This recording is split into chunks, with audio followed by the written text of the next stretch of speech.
Welcome to the Sales Lead Dog Podcast, hosted by CRM technology and sales process expert Christopher Smith, talking with sales leaders that have separated themselves from the rest of the pack. Listen to find out how the best of the best achieve success with their team and CRM technology. And remember, unless you are the lead dog, the view never changes.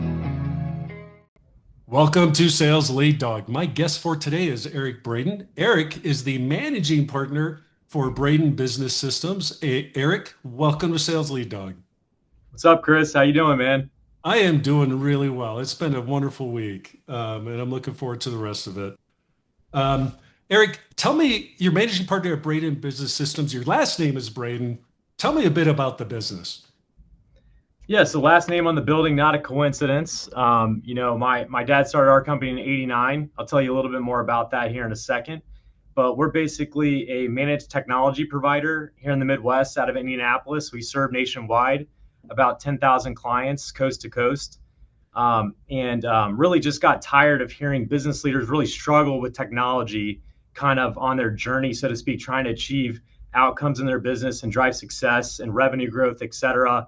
And technology kept getting in the way. So we've crafted solutions to really help them achieve outcomes and really help facilitate their missions and their visions. So we do everything from managed IT services, copiers, printers, cybersecurity, and the AI consulting, which, as you can imagine, we're pretty high demand right now. Oh, yeah. Yeah. No, that's freaking huge. And in my world, AI is number one. I imagine it's the same for you, followed by security. Is that accurate? 100%. And they kind of play on each other, not always in such a great way. Yeah. So right now we're just trying to help SMB and some enterprise folks really lay the foundation and the pipes just on a secure environment to launch into AI and really do it the right way and understand the trade-offs that are in play. Yeah, so if you're listening to this and your company has not dipped the toe yet into AI, start dipping your toe. You can't avoid this. But do it exactly how he said. You got to start with security. You got to start with looking at all your infrastructure, your data. Is it secure? Because once you start bolting AI on, you don't want any unintended consequences from that, right? Yeah, and correct. A lot of folks that run pretty large companies. I'm not going to name their names just so I can remain friends with them. But they're CEOs of 500 to 1,000 person companies, and they're like, well, let's just turn on Copilot. Yeah. No, don't do that. No. And there's a bunch of smart reasons to say why. But bottom line is you don't want access, and every person in your organization have access to sensitive information in real time for obvious reasons. We can get into some anecdotes about that. Yep. But the other reason why you want secure architecture is the open large language models. When Sally or Susan is uploading your data to that free version, that data leaks out of your four walls and is open to the internet and the public. So you don't want your corporate email online and access to your competitors and everyone in the world. Right. You don't want your data uploaded to the cloud and the internet. Same kind of concept. Oh, yeah. But people aren't really understanding that fully yet. So that's where we come in. Yeah, that's awesome. And yeah, if you're thinking about that again, reach out to a company like Braden, because it's a can of worms if you do this the wrong way. So Erik, I love your story. You started out and you wanted to get into Wall Street. So you just started cold calling firms. Tell us about that journey into private equity and how it led you to where you are now. Yeah, no doubt. Well, I didn't cold call first. I actually asked my dad, hey, you're successful in business, right? So you must know people on this thing called Wall Street, right? And he's like, actually, no, I don't, son, but I know how to pick up the phone. That's how I started this company in sales. You just call and call and call, and you follow up and you follow up and you follow up. And, after realizing that, I didn't have a sweet path to go to Wall Street, I picked up that phone and cold called my way literally onto Wall Street and finally got in touch with the HR director of Bear Stearns, and the rest is history. Yeah. So when you look back on that, what lessons from that era do you carry forward into Braden? Yeah, I would just say, bet on yourself and maintain persistence. I'd say persistence is required for success, right? I mean, nothing is up to a straight and right in nature. Nothing's up to the right on a chart or an Excel file like I used to run on Wall Street. There's pits and valleys along the way, and that requires resilience. It requires patience, and it requires some no's along the way. It requires some calluses, so to speak. when we lose a deal, it builds, muscle memory to not maybe lose again or reflect on why you lost. And that's okay because the wins aren't sweet either without some losses. Oh yeah, big time. We have a quote from you: persistence opens doors, but accountability keeps them open. Can you expand on that philosophy and how it shows up in your leadership style? 100%. There's a lot of people that are good at marketing out there, including those in our industry, who are really very good at hooking people into the pain point and whatnot. But once you sign that contract, they don't deliver. So that is where we meet. The rubber that hits the road is the long-term partnership methodology at our company. Is my dad's taught me basically, and our culture is exceed expectations, bottom line. So we're accountable not only to each other internally, because technology is messy. Let's face it, right? It's not perfect. We make it as perfect as it can be. But when there's an issue, we resolve it, we follow up, we follow through, we do what we say we're going to do, and we do the right thing in all points in our history. We don't even take on a client that we don't believe that can be at the highest CSAT score, customer satisfaction score possible. And they know that from me on downwards. I was like, guys, do not even sell the deal if we're not going to be a good fit for that client. Oh yeah, no, you're just setting yourself up to fail. It's like it can't be winning at any cost, because ultimately you're going to lose, your customer's going to lose, and it's just a matter of time before that erodes trust in the marketplace. Correct. And our numbers speak for themselves publicly and internally, and we share them, publicly in nature. And we're accountable in real time now. And I love it because I used to say, take our team's word for it. Now I'm like, we're scoring every day. I get every single CSAT score to my email inbox. And if it's not a 10, why isn't it a 10? Let's go make it a 10. And sometimes there's misperceived, communication gaps, but it allows us the ability to fill it the next time. Oh yeah, exactly. That's what it's about. You can't be afraid to elicit feedback from your customers. It's the only way you're going to get better. Yep, and it really future proofs our relationship together. So we actually actively solicit net promoter scores, CSAT scores as often as frequently as we can, and in that effort to get better and make sure we don't have blind spots or delusion of grandeur, or we're not meeting a need that needs to be met for our clients en masse. So we take that very seriously. If there's anything below a 10, we're addressing it, and if there's common threads or themes, we're fixing those. Yeah. Hey, we're taking a quick break to thank you for listening to and supporting the Sales Lead Dog podcast. I want to take a moment and tell you about my book, CRM Shouldn't Suck. If your CRM feels more like a black hole for data than something that actually helps your team sell, you're not alone. The book breaks down why CRMs fail for so many businesses and what you can do about it. No fluff, just real strategies that work. So go to crmshouldn'tsuck.com to order your free copy right now. That's right, we're giving it away. And while you're there, take 2 minutes to check out the CRM Impact Score. It's a quick diagnostic that shows you how your CRM is really performing, where it's helping you and where it's hurting you. You'll get a personalized report with clear, actionable next steps you can start right away to maximize your CRM investment. We've also got blogs, videos, and a bunch of other resources to help you finally get the results you were promised when you bought your CRM. And if you're watching on YouTube, hit that like button and make sure to subscribe so you don't miss any future episodes of Sales Lead Dog. Okay, let's get back to this episode of the Sales Lead Dog podcast. So you stepped into your dad's business. There's a lot, good and bad, that goes along with making that switch, that jump. What was the biggest challenge for you in balancing the legacy of what he built with your vision for growth? Yeah, no doubt. I came in kind of after my career on Wall Street. Briefly, I was an M&A banker at Bear Stearns and JP Morgan in Los Angeles, Zurich, Switzerland, and primarily New York City.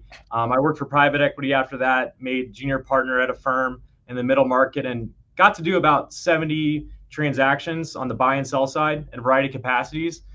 So I came in with a bit of confidence that I knew that I could take that skill set from a board level at those companies as well, hiring and firing CEOs, CFOs, and like road mapping journeys and growth strategy into our family business. So I came with some confidence in that era, but also I would say the thing that was the toughest to balance was really the leap of faith and working with my own father, right? Who I looked up to as my primary figure and the one, my mentor, I love him to death, Dad. And, it's just been the greatest gift that it's worked out. Has it been perfect along the way? I think I've learned a lot. He's learned a lot. I think balancing, folks that have been here a long time. We have, I think, 12 people that have been here over 30 years, if not more than that. So many that are over 20 years, so many over 10 years, so many over 5 years. That's probably the coolest thing is, really the testament of your culture is, do people stay, right? Yeah. And do they grow as well? Like, they've had to keep up and be augmented to the growth that I'm helping us, propel us towards. So it's been fun. Yeah. So you talked about this a little bit, but I'd like you to dive a little bit deeper. Braden is #1 in Indiana for MSPs, top 120 nationally, that's huge. What do you think is truly differentiating you from other MSPs? We work with a lot of MSPs, and it's a highly, highly competitive industry. But it's really tough to stand out. How do you guys do this? How do you stand out in such a competitive marketplace?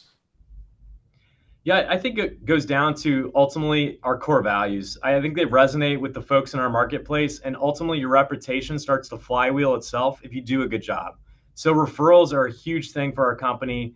Also, our legacy, I didn't touch on this yet, but my dad started originally in 1989 with a fax machine, pre-internet, pre-email. If you've seen Pursuit of Happiness with Will Smith, basically my dad had to sell a fax machine or a little Eric wouldn't eat. I was 4 at the time when he started the company. So I grew up in an entrepreneurial household and, had to bootstrap it. And the only way to scale growth and impact is to do what you say you're going to do it repeatedly, be reliable in the long run for your clients, and then they'll lift you up over time. So I think that's probably the biggest testament is we actually do our job.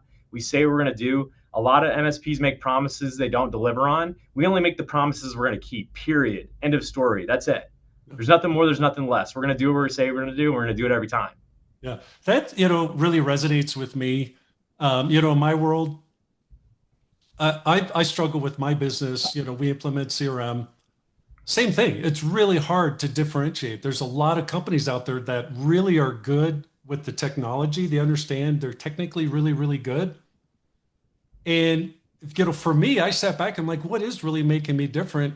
And the thing that struck me is nobody's guaranteeing their work. No one's willing to stand behind what they say they're going to deliver. And I'm like, you know what? We stand behind the work, but I wasn't telling anybody that, like externally when I would talk to them, like, no, there's something broken. We're going to fix it. We don't have failed CRM implementations. And so it could be something as simple as that, but to me, it just shocks me that more companies aren't leading with that. And I think we operate from a land of abundance, meaning we have a lot of folks that want us to go help them. We will only take on clients that we are a good fit for. We will not force the square peg in our round hole or vice versa. So we are very selective with making sure that what we're going to deliver value on is our lane. And we're very confident that we're going to deliver is what we can do the best of our ability. To stay in that lane, because the murky waters of technology, those gray areas can be quite large and vast, especially on the communication side of things. And we want to do our best to make sure that gap's narrowed to where we're both rowing the same direction at all times to the best of our ability. Right. It is a give and take on both sides. You have to have customers that are willing to listen and respond when you're telling them, hey, look, your baby is ugly. You've got significant issues, but we can help you. We can help this ugly baby turn it into a beautiful baby. That's hard to hear for a lot of, especially smaller businesses where people, it truly is their baby. That could be hard to do. So how do you extend that throughout your organization and really make it part of the culture? What's beautiful is I'm not the arbiter of information. I can go steal from the best in the world, and that's Simon Sinek, Start With Why. I had our whole company read this a few years ago. It really resonated with me is that it's always better. Things always go better before you're prescribed an outcome, even though the idea is probably going to be likely the one and the outcome you're going to select for the client or internally, whatever it is. Take that brief 3 to 5 minutes to explain why you're going to recommend what you're going to recommend before you recommend it, and why from their perspective. Why is this going to benefit them, their people, and not just be $10,000? Right. And they're going to see $10,000 to buy this new switch or computer or server, whatever it is, explain why from their perspective, not ours, from their perspective, put yourself in their shoes. You're asking them to spend money. Why are they doing that?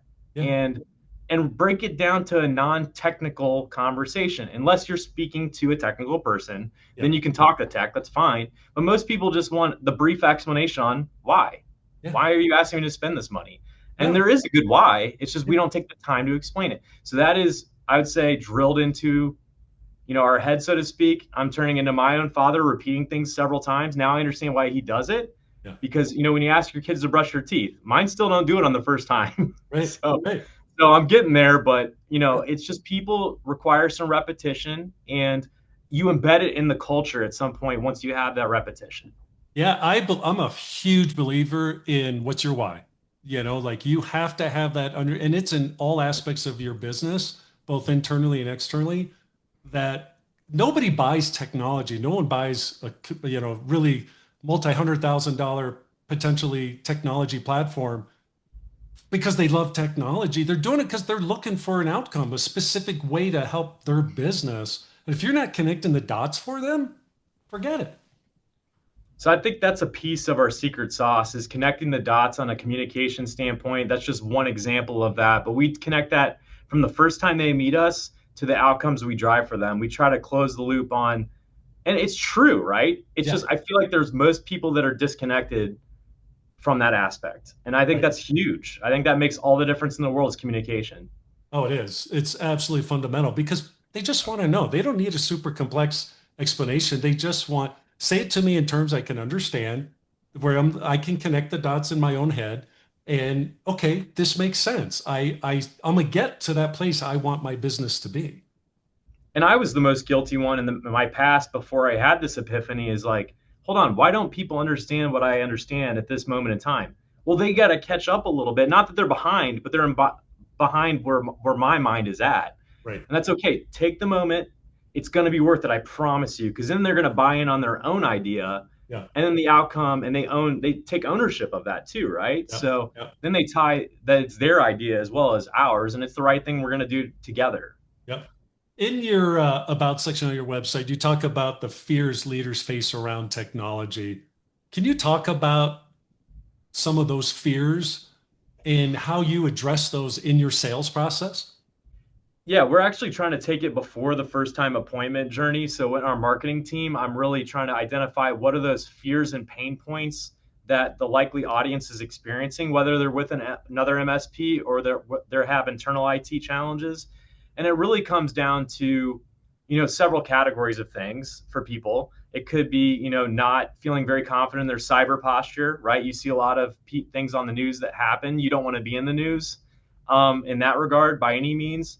It could just be slow response time, lack of productivity, downtime for their employees.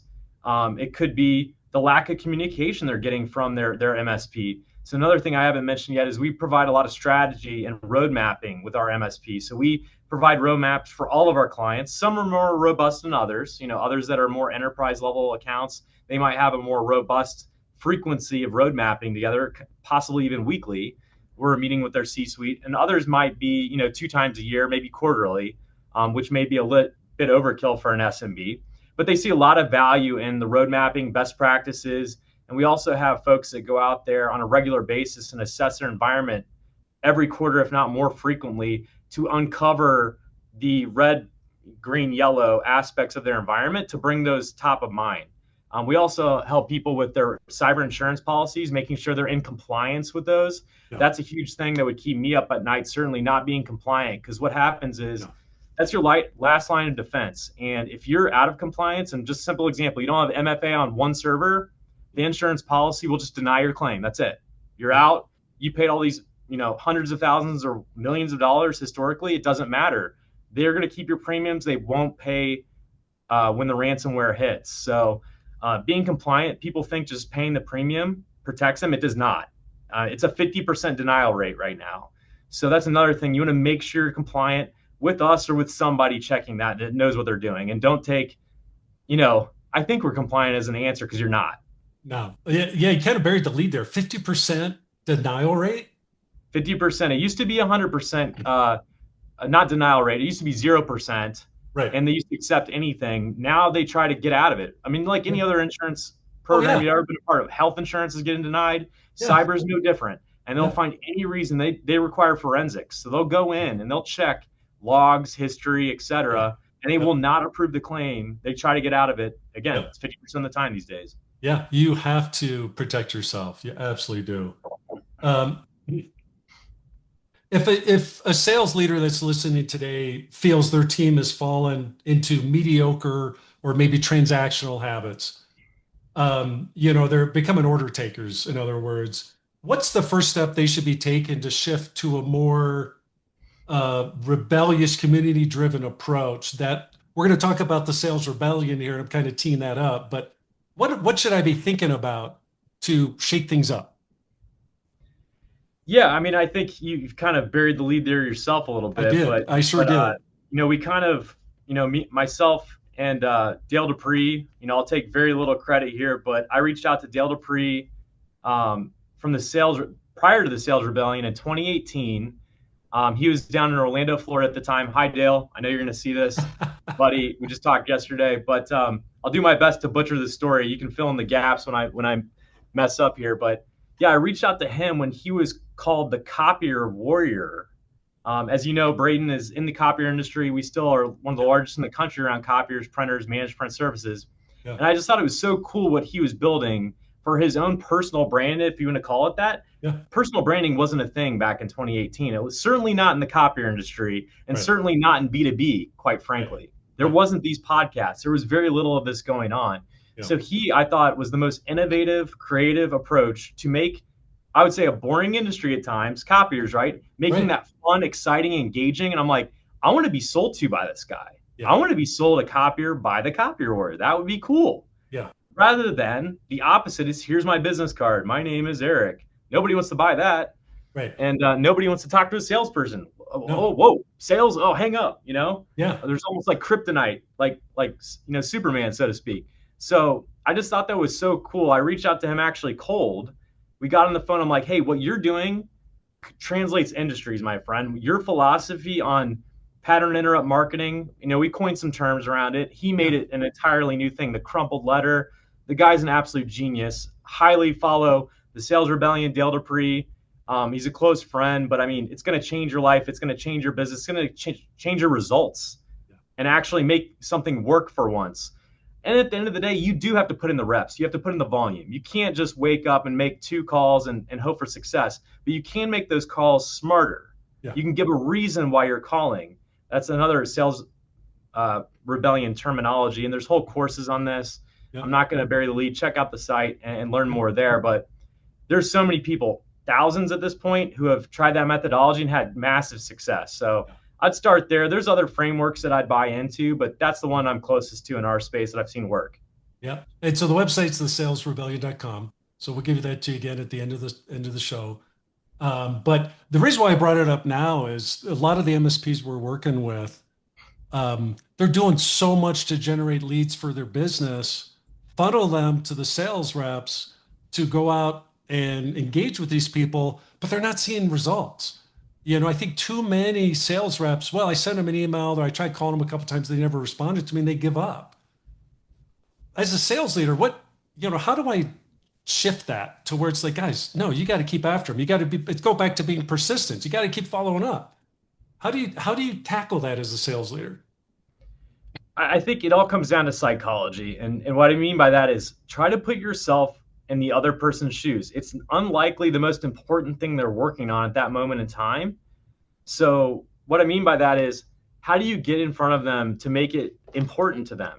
What are the triggers, the pain points that they're going through, the hardships that they're facing, the timelines that they're dealing with? What are the reasons why you're reaching out? Is it just because you want a sale? That doesn't work. I'm sorry. People don't get sold something. They buy into fixing their pain. That is it. You got to have the right psychological process towards sales.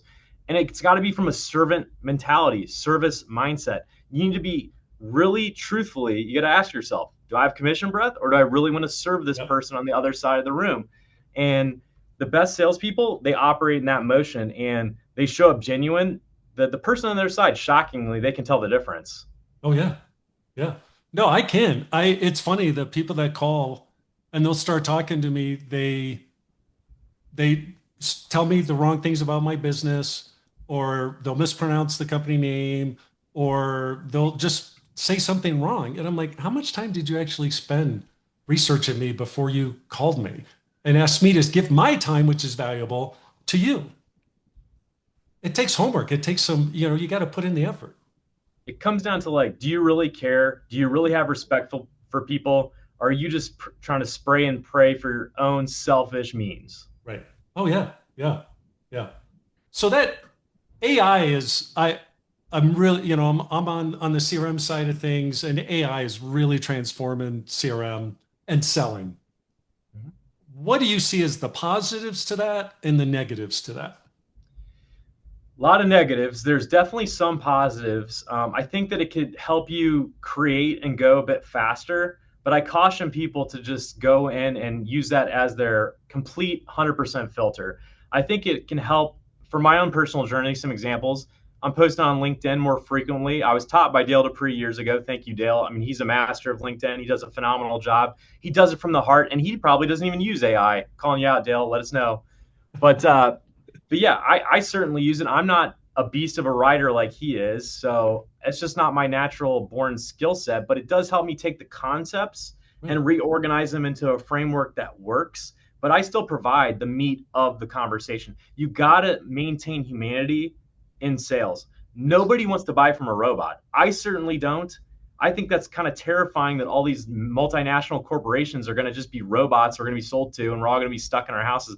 I think at the end of the day, people want to be part of their community. They want to go to little league games. They want to, watch their kids grow up. We don't want to be in a world full of robots going back and forth selling to each other. So AI can help some velocity in regards to shots on goal Yeah. with some scripted outcomes. You can create it and make it a bit smarter, but don't miss the human element. It has to be injected into the sales process. I really, truly believe that. 100%. Because you're still selling to people with real problems. And like, I completely like what you're saying. It can really help you with velocity and maybe improving some skills that you're weak at. Like maybe I'm not the strongest email writer.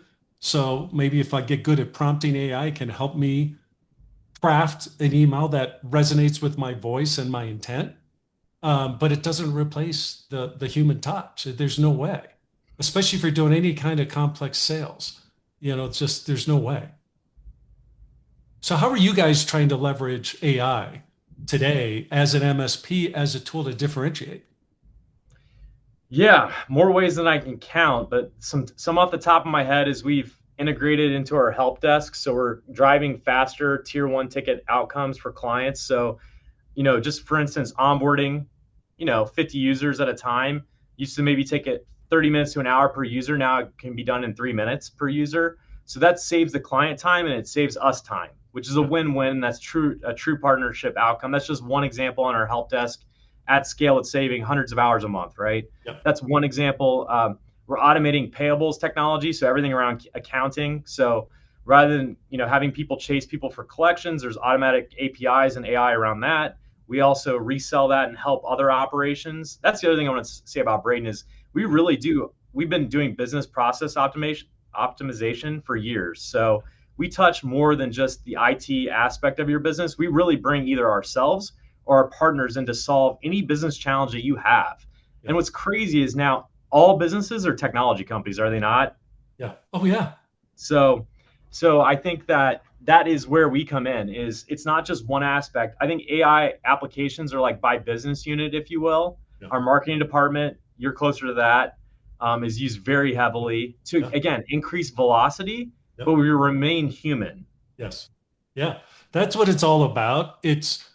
What I love about it is just the way it saves me time. Me personally, the way I leverage AI as a seller is I can give better communications, to my prospects, my customers, in a very structured way, very quickly, so that I can move on with my day, and they're much faster getting very detailed information from me. And so it's a win-win both ways. And to me, I think it's finally allowing CRM to deliver on the promises that have been made for 2 decades around how CRM is going to really enable your sales team, I think AI is truly going to deliver on that. Yeah, it'll be interesting. I mean, we're just starting to roll out some prototypes of some agentic AI, which are basically custom, I'd say robots or agents, if you will. It's an overused term to do specific applications within a business environment. That's early stages, but I do see that being in the next 2 or 3 years. So anyone who's on our roadmap will benefit from that. That's the other thing that people are benefiting from is, again, AI readiness is step one. Step two is helping us getting up on the AI roadmap. Step three is to take advantage of the business process optimization that AI is used for. Step four is going to be using agentic AI in every aspect of your business. So we definitely have a seat at the table. We're trying to drive that for clients, and it's been a blast. Oh, it is. It's, to me, I'm sitting there going, oh my God, I love everything you're saying, because that's what we try to do with CRM. It's like what I've been trying to tell people for years, that technology is a tool. That's all it is. It's not the be all end all, but if you get the right tools, they truly can empower your business, empower your people to add value and drive value for your customers, improve your processes. And there's just so much you can do with technology if you use it the right way. But you've got to be ready for it. You have to have the right culture. You have to have, the people side of things, the data side of things, security. There's a lot that goes into this to really be able to effectively use it. I would agree, but I hate fear-based selling. But the bottom line is your competitor is going to do it. Oh, yeah. So it's going to happen. This is very much the advent of the internet. It's like, if you don't use the internet, fine. I think this window is going to move a little more rapidly, and you're going to start seeing things change in your marketplace slowly but surely, but rapidly. And I would at least start laying the foundational elements now. Oh, yeah, big time. I tell people you got about a 3-year window. That the pace of change that I'm seeing around AI is like nothing I've ever seen. The shift to the cloud took about a decade. AI is going to be at most 3 years. It's probably going to be faster. The pace of things that are coming out and how sophisticated it's become so quickly is just amazing. And to me, so that opens up a lot of opportunities to really talk about outcomes as a seller. And so it sounds like you guys are really aligned around that. Was that something that you guys have always had, or is that something you had to work towards? I think we've sharpened our spear on that. I mean, I think the more that I thought about it, we've been doing it for years. I don't know if we put it into the crystallized words like I've spoken, but we've done it since 1989. My dad said it in the same way, in a different way. It's been a core philosophy. I have his original sales letter that he wrote for the whole company when he started it basically by himself. And that stuff, that it reads just as true today with Amazon as it did competing with the guy up the street. So it's basically says that customers are fickle. They want what they want, and we have to go above and beyond to give them what they want at all times. It doesn't matter whether the pace is faster. It doesn't matter whether it's AI, whether it's robotics, whatever term you want to put on it. We have to rise to the occasion to help drive outcomes for them. Yeah. You cannot sit back and rest on your laurels. You have to continue to be engaged. You have to be willing to change, to willing to grow, and maybe into spaces you're very uncomfortable right now. But that wheel always has to keep turning. Did I summarize that well for you guys? Oh, 100%. Well said. And what I'm grateful for is just the amazing people that have helped us do that. I mean, it takes talents from all walks of life, whether it's, A-type, not that A is better than B, but like A-type salespeople who are go-getters and high energy, to people behind a monitor and a screen that are protecting us, right? Protecting our data from a cyber perspective, and the AI consultants that are on the cutting edge of implementing this stuff. It takes talent from all streams and walks of life. And that's just what's so cool about business is you get to work with all different types of people and drive outcomes for people. It really does take a team. Yeah. I really get a sense from you that mentorship, not only from your dad, but from other people, have really played a large role in your development. And I think to realize those benefits of having those mentors, you have to become vulnerable yourself, to listen to whatever they're going to tell you. What role does vulnerability play for you and continue to play for you as a leader of your business? Yeah, no, I appreciate the question. I mean, I think it's massive. I feel like vulnerability and getting out beyond your fear limit is where growth happens, right? So I think what's been huge for me is joining the organization back in 2016 called YPO, the Young Presidents Organization. It's been almost a decade now I've been in that, and that's changed my life in more ways than I can count. Some are confidential in nature, and what's beautiful is that you're meeting with another group of leaders who are running enterprises, whether they're billion-dollar entities or $100 million entities. The size doesn't matter, but the challenges are similar that you face as a business leader. And being vulnerable, like, hey guys, I'm stuck on this, or girls, hey, I'm stuck on this. Yeah. And those folks have gone through that in a different way or a similar way. And not learning from them because you're still going through a hard, path, but it gives you some calm and peace of mind. Like there is a better side to this. And it goes back to resilience. Like there is no up to the right path. There's challenges along the way. Anyone who says otherwise hasn't been in business, and I don't trust that advice. Oh yeah. Yeah. I used to be heavily involved in EO here in Colorado.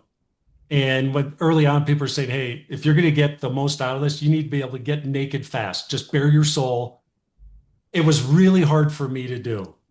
Very hard to make myself that vulnerable. But once I did, that's when I truly grew as a person, really was able to realize and accept the benefits of all these people around me willing to share their own vulnerability with me and use that. Then it was so enabling for me.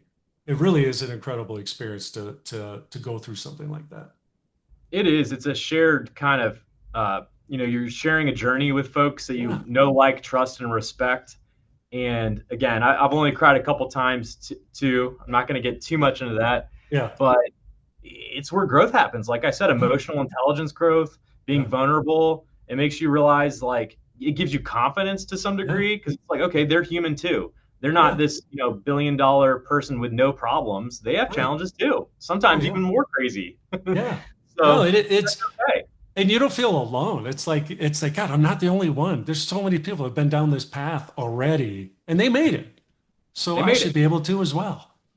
Absolutely. And that allows me to transfer that energy and that fighting mentality, winning mentality, whatever you're going to call it, to my team. It's like, okay, we lost one, or we got punched in the face like Mike Tyson. Now what? Now what are we going to do? Let's go show what we're made of. We're not going to lay on the mat. We're getting up. We're going to keep fighting. We're going to go on a winning streak. Let's go. Yeah, that's right. How do we do that? What are some of the things you do to motivate your team? I think the biggest thing is what you do every day. Can your team sense that you're in the fight with them? What are your habits? Are you living your core values, or is it just a message on the wall? Right. Bottom line, that's what I try to do. That's probably the biggest thing to do. You can give these dramatic speeches and all of this, which I probably need to get better at personally. It's kind of when I'm on this podcast to learn this muscle a little bit better. Right. I'm facing my fears right now too. Right. But it's what you do every day. How do you show up for people? Do you spend time? Do you respect people? Do you treat everyone in the organization equally? Are you showing favoritism? Whatever it is, right. Are you authentic in your leadership, or are you full of it? Yeah. And I've seen both. People sniff that out real fast, because it's like you can't be fake forever. Eventually, people are going to realize, oh, he or she's just full of it. Exactly. And you've lost that credibility. It's hard to get it back. Yeah, consistency, habits, leading by example, being human. It's okay. I am human. I have issues. I have vulnerabilities. I have my weaknesses too. I think that's the biggest thing from an EOS perspective that I learned years ago is how to get the people in the right seat on the bus and make sure that the bus is going down, going the right direction. That's probably the biggest thing as a CEO is getting people in their zone of genius. Yeah. Said differently, their right lane, their right highest and true calling. Do you get that right perfectly every day? No, but you want to work towards that. Yeah. One of my favorite things to say now when people come to me and say, hey, Chris, we have this issue. What should we do? Is I used to jump right in like, oh, here's, let's do blah, blah, blah. And now I'm like, I'm not sure. What do you think we should do? Mm-hmm. It's like, you know what? We're never going to grow and scale if I'm always that bottleneck, so you got to learn. You got to you figure it out. Don't bring this to me. Tell me what you think we should be doing, and maybe we'll run with it, Yeah, that's a sign of leadership and learning along the way, because if you're always the crutch, I used to think this when I was younger, on Wall Street. And before that, I got my CPA, CFA, MBA. I guess I'm good at taking tests, but I always thought having the right answer, the right knowledge was the most important thing. But I've realized it's all about who and empowering others to come up with their own solutions. And here's why. They buy into those solutions. If it's just my idea all the time, they may not even understand the why or be bought into it. Yeah. So why am I trying to be in an ivory tower prescripting the outcomes when they're closer to the situation? Oh, 100%. And you need that buy-in, because if it's like, oh, hey, well, Chris told me to go do this. If it fails, well, that's Chris's deal. He told me to do it. It's like, it's a great way to avoid accountability. Shifting topics here a little bit, Erik. CRM, do you love it or do you hate it? Man, I think I'm leaning towards hate it. Sorry, guys. It's all right. I think a lot of people say it's a byproduct of their industry. You've heard that a lot. I know you have. Yep. I think similar to the challenge you're saying earlier, it's just tough to align the different technology stack protocols that we have in our sales motion into a unified system. People have tried in our space, and again, we're a bit unique. We're larger than most in the country. We're one of the top 100 in the country. So we have unique challenges with all the deliverables that we serve, 10,000 clients nationwide. Yeah. We have copier printers, we have meter collection, we have MSP, which is a entirely different tech stack with tickets and all of that, let alone the AI automation happening too. So we get our job done. It just seems a little bit less unified than I'd like it. Yeah, no, that's what we see. And to me, that's the shift. That's what I'm advocating for, that CRM, when you do it right, should be the central hub of your business, because the central focus of your business should be the customer, right? Because that's what's going to drive growth. And so right away, that means CRM should be the central hub, that single source of truth of anything around customer. But with complex businesses, that means you got a bunch of different systems that you're leveraging. They still need to communicate, they still need to share information, and it still needs to be accurate. And that's not necessarily an easy problem to solve. No doubt. I mean, our team has solved it by APIs and duct tape at times. I'll be fully transparent on that, but we get it done for clients, and the clients don't see this piece of the machine, if you will, and it doesn't impact them, but it could be more efficient, right? It could be more efficient. It could be more streamlined. It could help our people be more effective at times. That being said, I mean, we get the job done. Yeah, no, exactly. It's like, it could be Band-Aids and baling wire behind the scenes, but as long as the customer is seeing, their stuff's correct, what they're seeing is good, that's ultimately what matters. But if you really want to have a revenue engine, anything you can do to improve that, to make all those cylinders fire in synchrony and smoothly, it definitely helps. Erik, I really appreciate the time you've given me today to share your story of your firm and just everything you're doing. It truly is amazing. If people want to reach out and connect with you, what's the best way for them to do that? Yeah, I would say find me on LinkedIn. It's Erik, Erik Braden, Braden. So Erik Braden on LinkedIn, or ebraden@bradenonline.com if you're going to email me. Hopefully you have a great editor, Chris. I appreciate your time. Yeah. And if we'll also, don't forget about the Sales Rebellion. We'll have all this information in the show notes. So be sure to check that out, reach out, connect with Erik, check out the salesrebellion.com. You can get those show notes at impellercrm.com/sales lead dog, where you will find not only this episode, but all I think over 160 episodes now of Sales Lead Dog. So be sure to check that out and subscribe. We greatly appreciate that, so you get all our future episodes. Erik, thank you so much for coming on the show, and welcome to the Sales Lead Dog Pack. Thanks. It's been a pleasure, Chris. I appreciate your time, buddy. Have a good day. As we end this discussion on Sales Lead Dog, be sure to subscribe to catch all our episodes. On social media, follow us on LinkedIn, Facebook, and Instagram. Watch the videos on YouTube, and you can also find our episodes on our website at impellercrm.com/Sales Lead Dog. Sales Lead Dog is supported by Impeller CRM, delivering objectively better CRM for business, guaranteed.